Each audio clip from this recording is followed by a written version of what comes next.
Right, let's talk Chelsea first of all this afternoon. They are going to form part of the Monday Night Football when they take on Fulham. They did win Clinton Morrison against Brighton in the League Cup. Nicholas Jackson on the score sheet, but it's that performance or lack of against Aston Villa last time out at home at Stamford Bridge.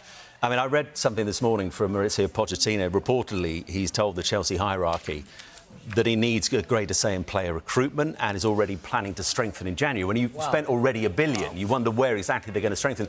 Is that perhaps a hint that behind the scenes all is not well at Chelsea? Well, maybe so, and it's a hint that it's not Pochettino's signings, that's for sure, and he wants to bring in his own players. But I think it's going to be difficult when Chelsea have spent that much money to give some of these players 7 or 8 year contracts. It's going to be difficult to move them. Dawson's already spoke about it before. Pochettino likes a small squad. He's got a big squad at the moment. Massive. So you think he wants to go again in the January transfer window and spend again and have all these players? Because none of these players are going to leave with the wages that they're on at the moment. So, yeah, it's disappointing at the moment. Their biggest problem, they can't score goals, Chelsea. And that is that they're creating a lot of chances, not putting the ball in the back of the net. In the midweek, I watched bits and pieces of the game. Brighton dominated possession, but just couldn't score. But then Jackson gets, obviously, the winner. But here, you can see, I like Jackson. I heard Merson a week speak about him. He's good. He threatens him behind. I think he just needs time to adapt in the Premier League. But some of these chances they're missing, you really expect Fernandes to be hitting the target with his quality. Here he goes too early, Diassi, and he's offside. It's a great ball from Sterling. It's a good header.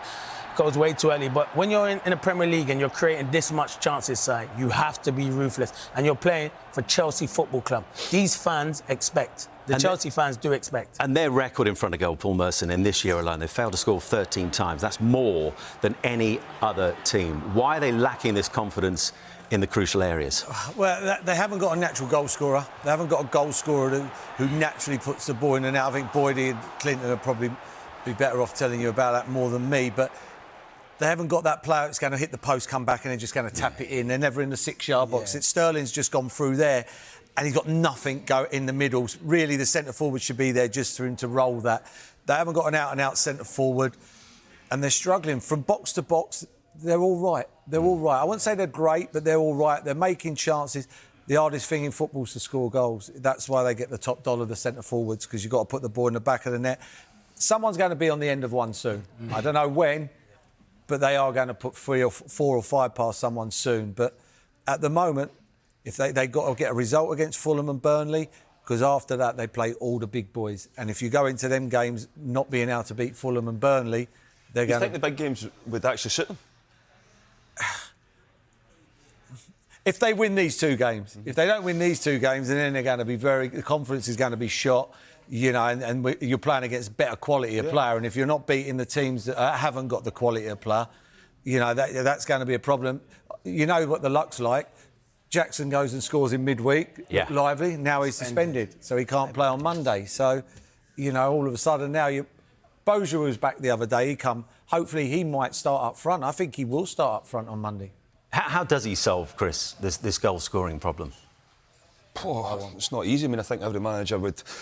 if there was a recipe to actually do it, then everybody would be doing it. I don't know. I mean, strikers, top strikers, they don't care if they miss chances. They'll keep going back and back and back and back. And, you know, you look at it, I mean, I'm not really sure that, you know, for Chelsea right now, it looks as if, they are creating the opportunities there, but there's not really that natural striker there to sniff out the opportunities, just to go and sniff one, as Paul mentioned there. I mean, the injury to Nkunku was a blow. There's no doubt about it. It was middle name in there as well. Yeah. It was a blow. Jackson's came in. He's done well. He's obviously scored, and congratulations and getting the goal of the month as well. I've seen that, the only goal, so he's definitely got that award. But I'm just wondering if, you know, Doss, he had a right go at Spurs at the start of the season, wouldn't get the top half. I'm wondering if the magic man has decided, I mean, if does Chelsea get in the top half? Well, I had them in the top half at the start of the season. I thought they were going to improve where they were last year. I didn't think they could get any worse. You know, Mauricio Pochettino is going to come under scrutiny. And I think him coming out and speaking about the owner, the size of the squad, the players he's brought in, and this is what makes me think we sit here all the time and think, was it gung-ho? Was it scattergun? I think it was in ways, because you go and sign loads of players in wide areas. They haven't got an out-and-out number 9 that goes, all right, and Nkunku gets injured and that's a disaster. But that happens in football. You always run the risk. Would Jackson have played there? I'm not so sure now. I think they're on a slippery slope, and Maurizio, it's not easy for him. I mean, look, he was in a situation at Spurs, Boyd, you said there, when he was under pressure when they went away to Villa, and Harry scored a goal to keep him in the job. But I mean, for a club of this stature, with its recent history, I mean, that's way off. I mean, points total since October the 9th last year, 30. That leaves him 15th. Just the 6 wins, down in 18th, goals scored. I mean, wherever you look, Paul, at the moment, this is not a functioning team on the pitch. If you was on holiday and you was reading a book, and that was the story, you'd throw the book in the sea. You'd go, that can't happen. Yeah. You know, you can't fall that quickly. It's just, it's mind-blowing. It's mind-blowing. You're talking about, you know, over the last 20 years, one of the most successful football teams, Chelsea, you know, winning cups, winning trophies. Now, I mean, you put them figures up, it's mind-blowing. It's absolutely mind-blowing. Going back to it, they've always had someone who scores goals. Yeah. And it's the most important position in the pitch. They've always had someone. They don't have it at this moment in time. You can create all the amount of chances you want. If you don't have someone there who's going to guarantee you goals, they obviously brought in Aubameyang last season thinking that he was going to be, to solve that problem. But you spend the amount of money they have spent and they've still got the same problems. It's no good. And I wonder, Sue, I mean, I remember Eden Hazard speaking about this some time ago, talking about the fear factor that teams had when they came to Stamford Bridge, saying some of them were beaten before the referee even blown the whistle to start the game. That fear factor for teams visiting, as we saw from Aston Villa just a week ago, is long gone.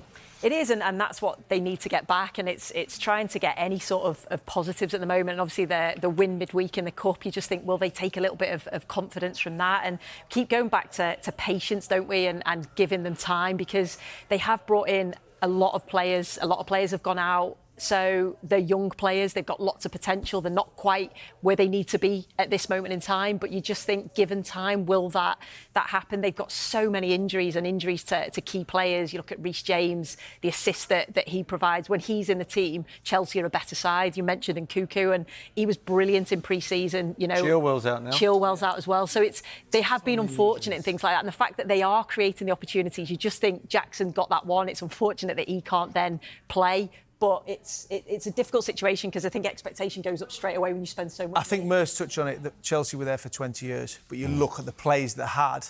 This is just chuck together and go and play. John Terry, Frank Lampard, Didier Drogba, Spiny Teal, Makelele. But they brought them in gradually. Yeah. Didn't put 20 players together and go, you come and play for Chelsea, massive football club that have won everything over the years, just go and perform and try and be successful. They've got to develop the young players. You've got to have this pressure on your shoulder. The contract lengths are a problem as well, though. Yeah.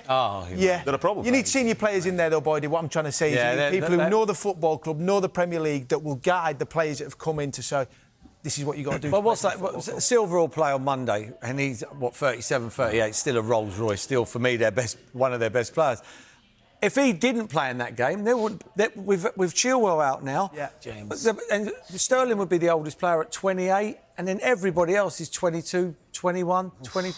I mean, it's hard. I know people say, you can't win stuff with youngsters like when Man United won it. But you've got to remember, Man United had some unbelievable experience in that team. They had unbelievable kids, but half was experience, half was kids. I feel for the kids as well, the youngsters in the team, because when you come in as a youngster, you're trying to make your way in football, you've got to come into a team where you've got experience around you, and you've got to come into a team that's winning football matches. At the moment, everybody's got to look after their own game, and you just feel for the youngsters at the moment.